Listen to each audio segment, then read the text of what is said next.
अस्सलाम। आज हम इस वीडियो में करेंगे सिंप्लेक्स मेथड का अलॉगरिथम। पिछली वीडियो में मैंने आपको सिंप्लेक्स मेथड का एक क्वेश्चन करवाया था जिसमें हमने सारी कंडीशन को फुलफिल करवा के ऑप्टिमल सोल्यूशन निकाला था। इस वीडियो में हम सिंप्लेक्स मेथड का अलॉगरिथम करेंगे। अलॉगरिथम बेसिकली होता क्या है, जब हम इसकी एग्जांपल मैं आपको डेली लाइफ से देती हूँ। जैसे हम कोई डिश बनाते हैं, ठीक है, लेकिन उसकी जो रेसिपी होती है जिसमें पूरी डिटेल होती है कि हमने कितनी क्या क्या चीज़ें ऐड की है और कितनी कितनी उनकी मिकदार रखी है, वो उस चीज़ को प्रॉपर एक्सप्लेन करती है। वो रेसिपी का मैथ में नाम होता है अलॉगरिथम, ठीक है। यानी सिंप्लेक्स मेथड के क्वेश्चन में हमने जो जो चीज़ें की हैं हम उसको जब एक्सप्लेन करेंगे तो वो क्या होगा, वो सिंप्लेक्स मेथड का अलॉगरिथम होगा। स्टार्ट करते हैं हम उसकी डेफिनेशन से। This method is use for calculating the optimal solution of LPP. To apply simplex method two condition must be fulfilled. Simplex method को अप्लाई करने के लिए हमारे पास दो कंडीशन जो होती हैं वो ज़रूर पूरी होनी चाहिए। All the constraint should have non negative right hand side, यानी कि हमारे पास जो भी कंस्ट्रेंट की जो राइट हैंड साइड होती है वो पॉजिटिव होनी चाहिए। All the variables should be non negative, इसके अलावा जो वेरिएबल्स हैं वो भी पॉजिटिव होने चाहिए। आगे हमारे पास क्या है, simplex method deals only with less than constraint. ये मैंने आपको क्वेश्चन में भी बताया था कि जो सिंप्लेक्स मेथड है वो सिर्फ लेस दैन वाली कंस्ट्रेंट के साथ डील करता है। अगर हमारे क्वेश्चन में ग्रेटर दैन वाली कंस्ट्रेंट आ रही है तो इसका मतलब ये है कि हम इस पर सिंप्लेक्स मेथड नहीं अप्लाई कर सकते। आगे स्टेप्स हमारे आगे ये बेसिकली अलॉगरिथम है। फर्स्ट स्टेप क्या है, convert the LP model to standard form by adding slack variables to left hand side of constraint. सबसे पहले हम अपने एलपी मॉडल को स्टैंडर्ड फॉर्म में कन्वर्ट करते हैं, जहाँ पे हमारे पास लेस दैन वाली कंस्ट्रेंट होती हैं उनमें हम स्लैक वेरिएबल्स ऐड करवाते हैं लेस दैन वाली कंस्ट्रेंट को ख़त्म करने के लिए। स्टेप 2 हमारे पास क्या है, determine our starting basic feasible solution. हम जो कि starting basic feasible solution find करते हैं उसमें जो हमारे पास है, हम जो वेरिएबल ऐड करवाते हैं स्लैक वेरिएबल्स उनको हम कहते हैं बेसिक वेरिएबल। उसके अलावा जो हमारे पास पहले से मौजूद होते हैं x1 x2 x3 उनको हम कहते हैं नॉन बेसिक। जब हम नॉन बेसिक को ज़ीरो के इक्वल पुट करते हैं तो हमारे पास basic is equal to right hand side आ जाते हैं। तो ये वो हमारा क्या होता है, basic feasible solution. Basic feasible solution क्या होता है, given a system of m solution which is obtained by solving for m variables keeping n minus 1 m variables is equal to 0 is called basic solution। Basic solution वही मैंने जो आपको explain किया है कि हम नॉन बेसिक को zero put करेंगे तो बेसिक हमारे is equal to right hand side आ जाएगी, तो वो हमारे पास क्या होगा,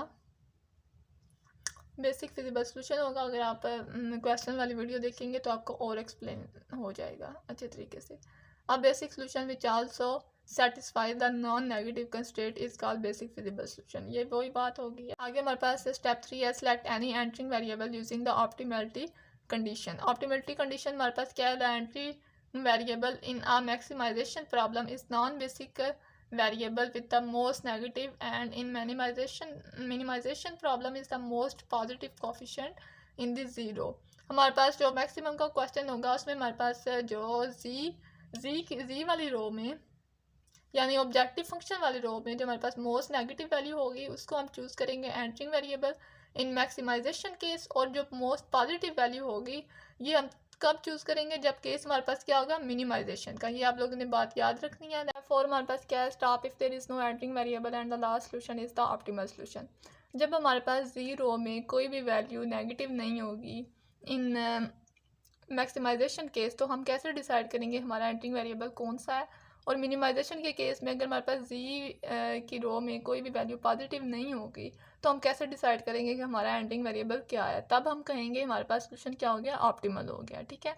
अगर हमारे पास सोल्यूशन ऑप्टिमल नहीं हुआ या हमारे पास कोई भी नेगेटिव वैल्यू बचती है इन मैक्सिमाइजेशन केस, तो हम कहेंगे कि we go to next step. Next step हमारे पास क्या है, expect the living variable using the feasibility condition. अच्छा, एंटिंग वेरिएबल के लिए हमारे पास क्या कंडीशन थी, ऑप्टिमलिटी कंडीशन थी, जो कि हमारे पास क्या थी, मैक्सिमाइजेशन के केस में हमने मोस्ट नेगेटिव वैल्यू चूज़ करनी होती है ज़ीरो में, और जो हमारे पास मिनिमाइजेशन का केस है उसमें हमने मोस्ट पॉजिटिव वैल्यू चूज़ करनी होती है।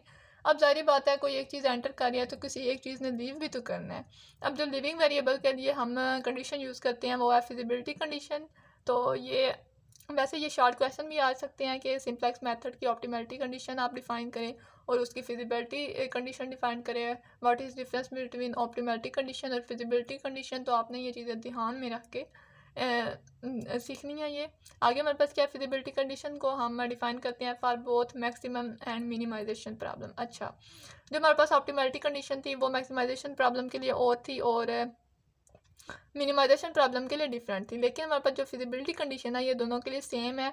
For both maximization and minimization problem the living variable is the basic variable associated with the smallest non-negative ratio of the solution column to corresponding coefficient under the entering variable with strictly positive denominator। अच्छा, तो हम इस चीज़ को समझते हैं, ये चीज़ हमारे पास क्या एक्सप्लेन कर रही है कि जो हमारे पास राइट हैंड साइड है, ठीक है, जो हमारे पास सोल्यूशन कॉलम है, सबसे पहले हम उसकी रेशो लेंगे, रेशो वाला हमने एक लेना टेबल बनाएंगे, उसकी हम रेशो लेंगे जो हमारे पास एंटरिंग वेरिएबल वाला कॉलम है, ठीक है। एंटरिंग वेरिएबल वाला कॉलम और राइट हैंड साइड की जब हम रेशो लेंगे, रेशो हमने किस किस वेरिएबल के साथ लेनी है जो कि हमारे पास पॉजिटिव ना हो, जिनके साथ रेशो लेने से आंसर हमारे पास इन्फिनिटी ना आए, नेगेटिव ना आए। फिर जो हमारे पास रेशो वाला कॉलम बनेगा उसमें हमने स्मॉलेस्ट वैल्यू चूज़ करनी है कि हमारे पास स्मॉलेस्ट वैल्यू कौन सी है, और वो हमारे पास क्या होगा, लिविंग वेरिएबल होगा।